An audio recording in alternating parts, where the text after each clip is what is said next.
Chapter 7. The Thorns were stuffing the last of their belongings into the SUV when Kayla got there. Amber ran to meet her as she walked from the bus stop to the parking lot. Dad got fired. We're leaving. Did you ask if you could come live with me? Kayla asked. Amber nodded tearfully. I asked, but they said no. Like, really no. My mother's not speaking to me. She's mad that I even asked. I know it hurt her feelings, but I can't stand this. I can't leave you in school and all. I got a job today, Kayla told her. Amber wiped her eyes. That's great. Maybe we could find a place together. I mean, I'd have to give my mother some money, but we could find some little dump down by the river. We'd be okay. Amber pressed her forehead on Kayla's shoulder and sobs shook her body. I have to go with them, she spoke through her tears. They need me, or they're not going anywhere. What do you mean? Amber held out her wrist. This is the only barcode that works at the gas pump. Are you kidding? Kayla cried. Don't they have e-cards? They didn't work when they tried them, Amber replied. My code works, though. Dad had his last e-deposit sent into my account.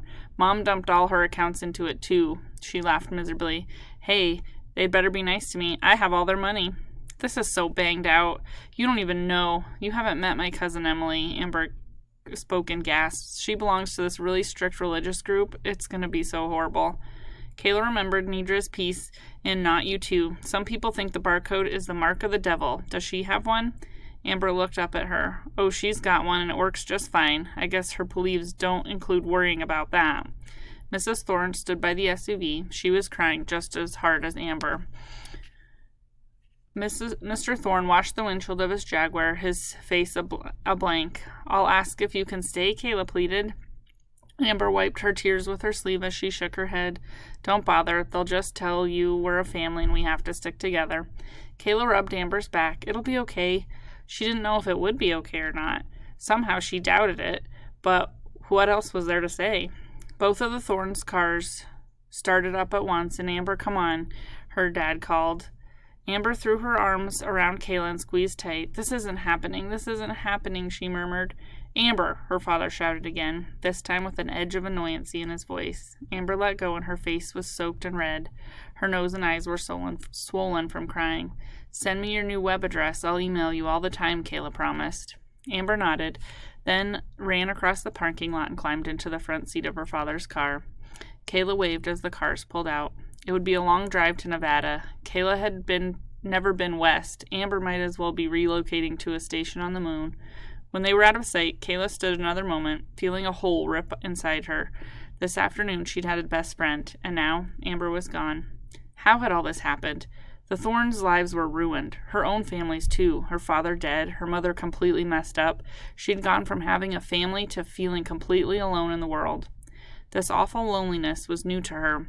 At first, she didn't even recognize it for what it was. She only knew it was a gnawing ache in the pit of her stomach. As she stood there, though, the ache transformed into an overwhelming fear, the feeling that she was vulnerable to some unknown danger and there was no one to help her. She had no one to turn to, and she wasn't enough on her own, wasn't strong or smart enough for all the challenges. Although she was on a busy roadway, Kayla felt completely alone. It was the last thing she wanted to feel. She needed to be around people, even if it weren't people who cared about her. But where? A car pulled up to the light on the road behind her. Loud rock music blasted from inside. As the light changed and they drove off, she saw them veer up a side road towards the warehouse district down by the river, near the nuclear reactors where the hottest clubs in the area were. The city bullet bus pulled up to its stop half a block away, and on impulse she dashed for it, using her school pass to pay the fare. 15 minutes later, she got off at the Global Track station down by the river. She began walking along the river, which was turning orange in the setting sun. It wound down to the warehouse district. Geese flew overhead, returning from the spring. The old song her mother had been singing came into her head, the part about not knowing where her soul was. What was a soul, anyways? People talked about the soul all the time, but she had no idea what they meant.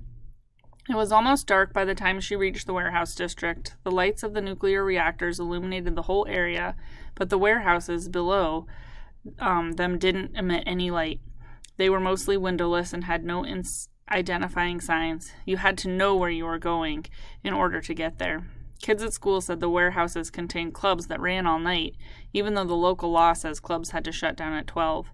There were rumors about guns and the newest drugs being available down there. She wasn't looking for trouble, though, just to be around people. She'd heard of one club called Lobo to Me Club. Kids at school went there because there was supposedly no barcode check at the door. It was easy to get in there if you were under 17 and could make yourself look old enough.